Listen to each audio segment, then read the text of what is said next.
Hi, welcome to Gilboy's YouTube channel. In this video, I'm going to demonstrate how to wax polish carved relief areas. It's a question that often pops up when I emails coming through to the workshop, and I thought, you know, I need to get a nice coffer, and that's what I've got here. I've been looking out for one. I bought this at an auction very recently, and what a beauty it is.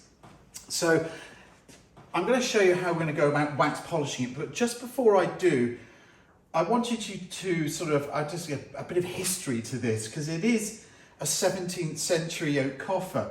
So it dates around 1680. It's in the reign of Charles II, who just, actually, he was sort of deposed by Oliver Cromwell at that time in the sort of civil revolution, and he escaped, and he sort of went over to Northern Europe. Really, he was in exile in Northern Europe for about 9 or 10 years, Charles II, and then came back to the UK with the restoration of the monarchy. So he came back, and when Charles II came back, he also brought with him the influences of cabinet makers of Northern Europe. And this leads me into my research into these carvings here. So the auction catalogue described them as stylized tulips, and I looked at it and I thought they look like thistles. This doesn't really look like a tulip to me. It's much more like a thistle. But then the leaves, these carved leaves, are very much of a green leaf of a tulip or a daffodil, something like that, which led me to sort of doing a little bit of research through this book, which is quite a comprehensive book all about oak furniture. And that's where I discovered about Charles II, actually, and when he was in exile over in Northern Europe. But he brought across with him, like I say, there were influences of France, but also Dutch influence. So this could be a stylized Dutch tulips, because, I mean, Hollands, we know, and Netherlands were famous for growing tulips, and that still is to this day. And that goes back to the 16th century, so a good 100 years before this chest was carved. Interestingly, this chest, 1680, if you go back to, we got the Great Fire of London in 1666, so this is 14 years, no, it can't be exact, but maybe sort of a few years after the Great Fire of London. And it's amazing to think that the history that with this piece of furniture goes back that far and still intact. Apart from the top, I think has been replaced at some point. It's too good, it's too smooth and too nice, even though it's, it fits it well. The other thing about this lovely oak chest is the fact that it has been overgrained, which was not immediately obvious until I started looking at it. And there is overgraining over this, which you can't really see till you get close. And what I'm hoping is going to happen is when we apply the wax polish to it, it will start lifting that overgraining, and you'll see that coming through. But apart from that, it's absolutely lovely. I mean, you've got these lovely pegged tenons here, original pegs here. I mean, it's hundreds and hundreds and hundreds of years old, and that's just fantastic, just lovely. So I'm really looking forward to showing you how we would go about wax polishing this in the workshop, and tips and techniques that you can use at home, because we're going to have this wonderful before and after thing going on as we go down each one of these panels. So let's get on with it.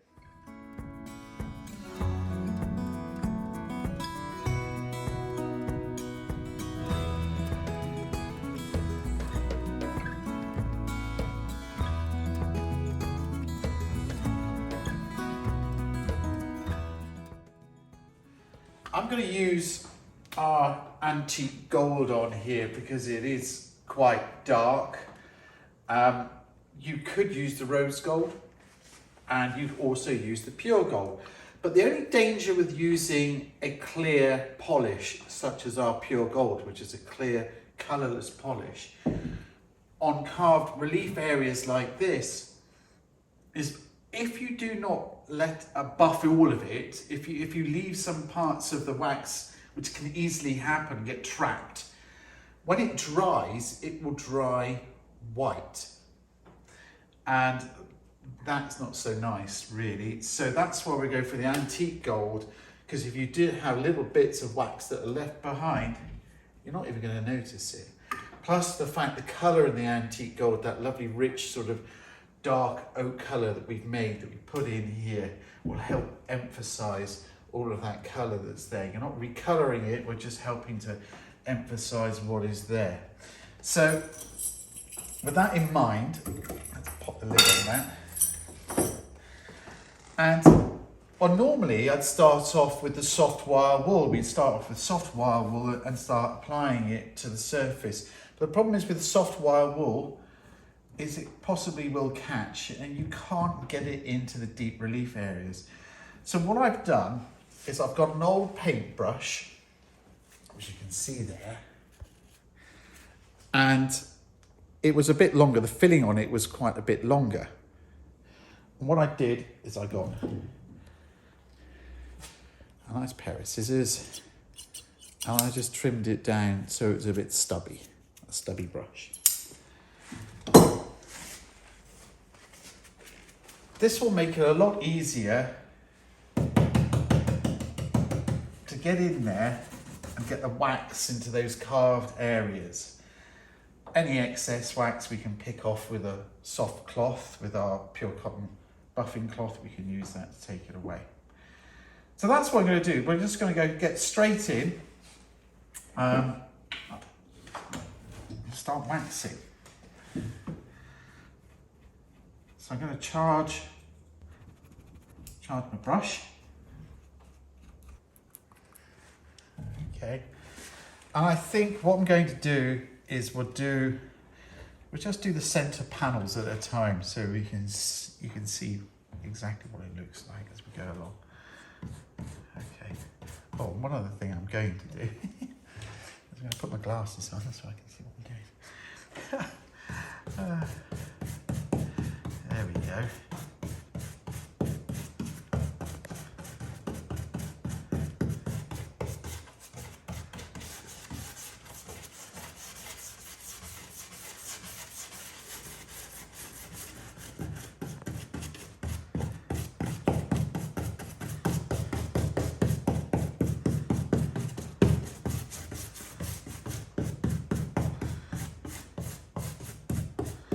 You can see I'm working the brush around quite a lot. I don't want to put excess wax on because it would just make it difficult to buff later on. So I'm moving the wax around. It's very, very warm in here. It's about 20, 24, 25 degrees.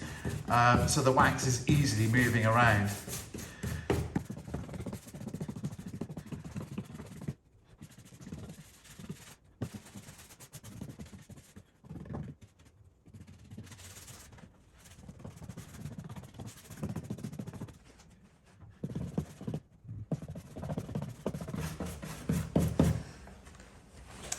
I don't know if you can see, but there are signs of old woodworm here. You can catch that probably on the camera if it comes in a little bit closer. You can see there are old woodworm holes. Now I have treated this for woodworm, as we do with all furniture that comes in the workshop. It's just a precautionary measure. I don't think it's alive, but you can't really be sure on something this old. Woodworm, the flight cycle in this country, in the UK, is generally around sort of June time, June, July. I've seen them many times over the years. You see the little beetle, and these are the exit holes. So I treated it. What also I'm going to do is fill it with some wax, and then we'll know then in the future if there are new exit holes. Well, it's okay with one treatment because the beetle comes out and dies. Actually, it eats through the treated wood and comes out and dies, which then you could fill. But you will see that if you fill it with some wax. If you have large holes, lots of them, you could use the repair cubes that we have and actually dribble it into the holes. But I think our wax here will do the trick. The other sign of knowing whether you've got woodworm or fresh live woodworm is the flight holes are white. They're very light. where they've eaten through the wood, and you tend to see the raw wood that hasn't had a chance to fade. Old woodworm holes are dark where they've been waxed before and dirt of time's gone in there.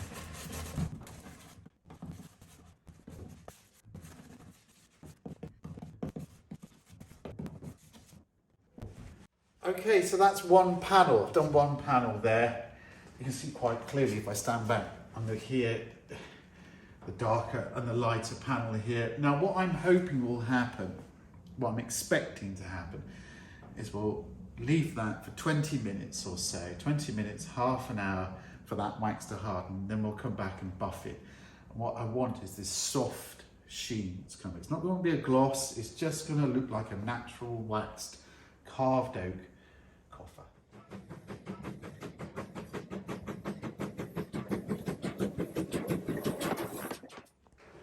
Okay, so we waited, I've actually waited just over half an hour, it's actually nearly 40 minutes. Very nice cup of coffee. And now we're going to buff, but not only am I going to buff with the pure cotton buffing cloth, the open weave cloth. You've heard me talk about this many times, because when you're buffing with the open weave cloth, it keeps the surface cool and buffs the wax. That's what we're doing. We're buffing the wax to a sheen here. That's what we're doing. That was the train, not me. So the outset, I'll look at you, Ian. So we're buffing the wax polish to a shine. We're not removing the wax, we're flattening those wax cells down. But there might well be areas where we need greater depth. And again, similar to the application brush, I've got another paintbrush.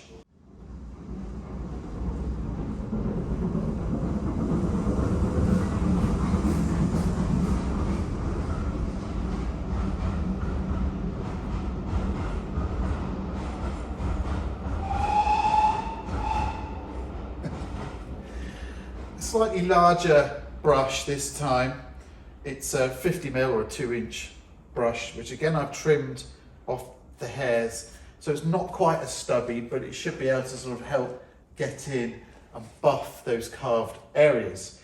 Now you can use shoe polishing brushes. Once you polish, they will have nearly as good a effect, but they're slightly wider, so you could use the larger shoe brushes. There's one that you can use for applying and one for buffing. I tend to prefer using the trimmed paint brushes because you get more control with them. And whilst we're here on that matter, here is another tool that professionals use. We have this in the workshop. Now this is a wax buffing brush, specifically for carved relief areas like this. It's quite a stiff, hard brush with hard bristles. Easy for me to say. But we would pop it into there. And this would work very quickly at buffing this coffer. But they're quite expensive. These attachments, I think they're about 25 or 30 pounds. So if you've just got the one, it's not really worth it, is it? You might as well just get an old paintbrush, trim it down, and your buffing cloth. Okay, let's get on. So let's give this a go. I'm going to start off with the buffing cloth. I'm going to go into this area here. And hopefully we should see a lovely, nice luster appear.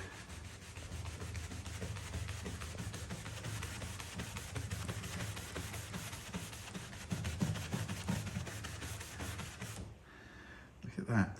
So immediately I can see this sort of overgraining which was done by possibly the Victorians. Here I can see it clearly. You can see the lighter areas, and there's definitely some sort of dopey sort of colour that's been put over it. It gives it texture. It's really quite pleasing, but you can see what the wax has done. It's just giving it that lovely luster.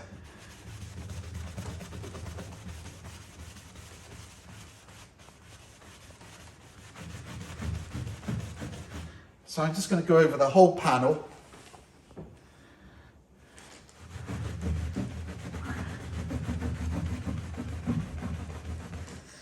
Our buffing cloth isn't lint free, as you can see.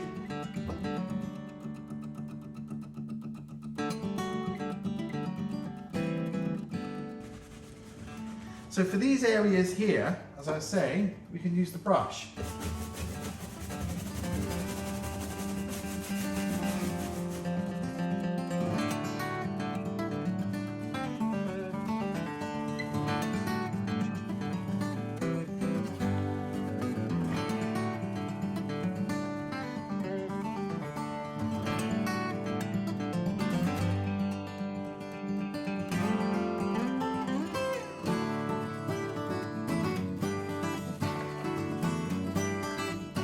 Look at that. I mean, I don't know how that looks over there to you, Ian, but I can see a massive difference here. Maybe if I open up to this camera here, you can see the difference between the two panels.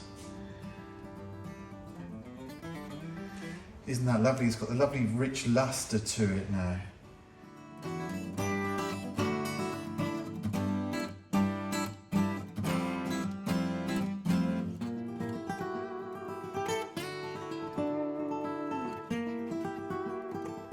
So I'm going to go on and wax polish. Well, I probably actually will stop. I'll do half, and then we can see what the other half looks like.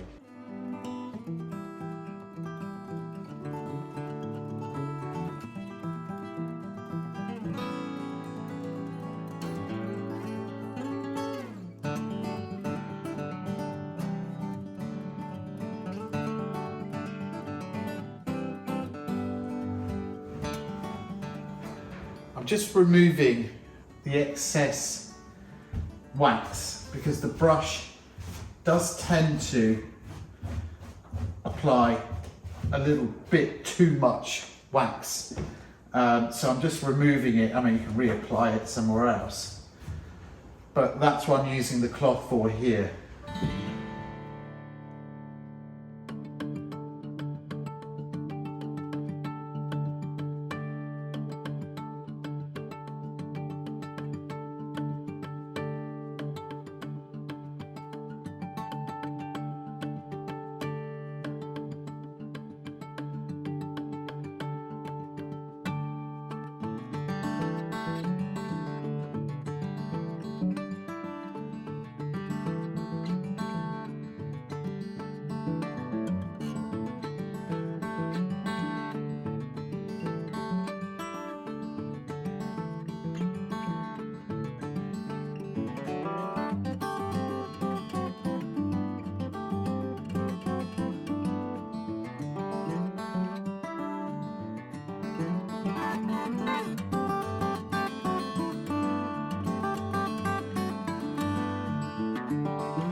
Okay, so I've waxed half of the coffer. You could see as I was going through there, sometimes I would use the cloth just to take off any excess wax. I also use the soft wire wool in areas where I knew it wouldn't catch, because this is really old. So there are flaky areas, actually, or shakes in the timber and splits, which are quite clearly obvious. You can see them on the surface here, on the carved areas, but it will catch on the cloth and things. So don't be worried, don't be afraid either, don't be too precious. You can always undo things, so not that you ever really need to with wax polishing. We've waxed it. I'm going to leave it for another half an hour or so, maybe a little bit longer this time, just because there's quite a lot of wax that went on. And then we'll come back and we'll buff, and we'll use all the different tools for buffing.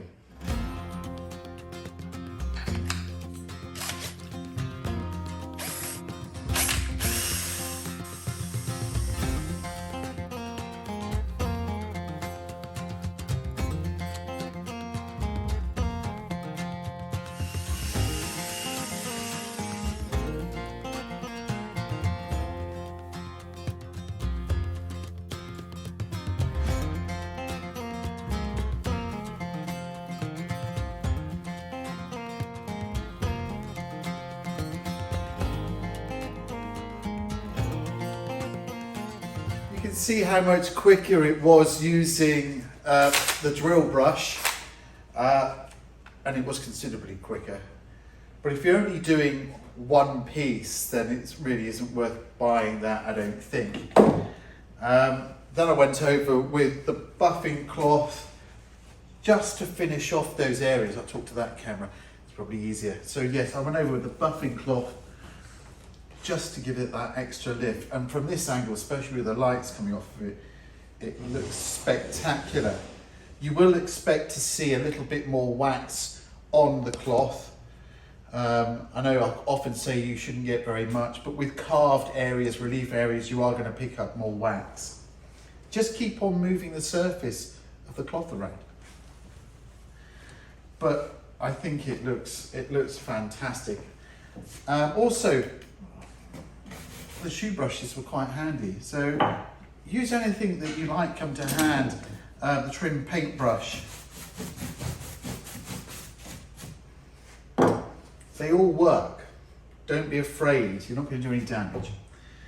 Right, so we've got it half done. I think that's quite spectacular. Let's take off the tape. I was just looking at my pause for thought there is because I'm looking at it and you can see it looks like those old brass rubbings when you're at primary school. You can see that rubbing through. If I was to rub some more wax over that, would come through. I want to take the tape off. I don't want to leave it on there too long, so just in case it pulls off some of the finish. God help us. Let's take off the tape so you can see a real line between.